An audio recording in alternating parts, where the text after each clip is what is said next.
At dahil hindi ko na nga alam kung saan ko ipaglalagay itong napakadaming mga free items, mga free sample na to guys. Ito pa, tapos yung iba nandun pa. Hindi ko na alam kung saan ko ipaglalagay kasi wala kaming lagayan dito sa bahay. Ayan guys, so talagang sinikap ko nang makabili nitong box na to. Dito ko sila lahat pagkakasya-kasyahin. Dito ko sila lahat titiklopin para hindi nakasampay or nakapatong lang kung saan-saan dito sa bahay. Alam nyo, sobrang tagal kong pinag-isipan na kung bibili ba ako nitong box na to. Kasi guys, mahal din. Ito, 600 plus yung bili ko dito. Ayan, oh.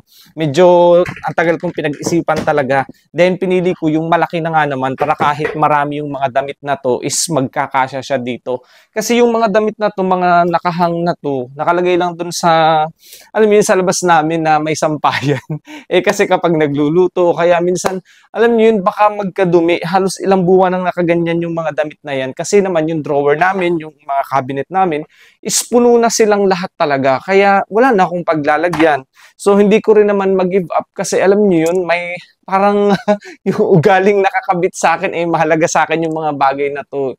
Yung sentimental value, parang ganun, meron akong ganun sa katawan na hindi ko basta ma-give up yung ibang mga gamit, yung ibang mga bagay na binigay sa akin kasi pinahahalagahan ko sila. Mahalaga sa akin, hindi ko basta ma-let go.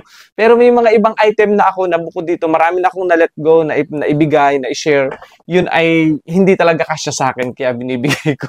Pero yung alam kong kasya sa akin, hindi ko talaga hindi ko talaga maipakawalan. Tapos bukod dito sa mga damit na to, meron pa akong may mga pants pa, may mga shoes, may mga gadgets pa nandito, nakapatong dyan kung saan-saan. So ito muna yung uunahin ko kasi mga damit sila para hindi magkadumi. Minsan nga sabi ko wala akong masuot ng mga underwear. Ang dami ko pala ditong mga underwear. nagtitis ako dun sa mga underwear ko. Yung mga garter is lawlaw na. Pala meron din ako ditong mga pre sample. Hindi ko na din magamit lahat. Hindi ko kasi makakita. Kasi kung saan-saan ko sila pinagsususok-sok, pinaglalagay. Kaya ayun, meron akong paglalagyan. Ang ganda sana kung makakapagpagawa ako ng yung modular, yung cabinet ba, yung drawer na modular cabinet na white, tapos nakalagay lahat. Kaso wala tayong ganito, kaya tama na muna tayo dito. Tiis-tiis muna. Titiklopin ko ngayon yung mga damit na to.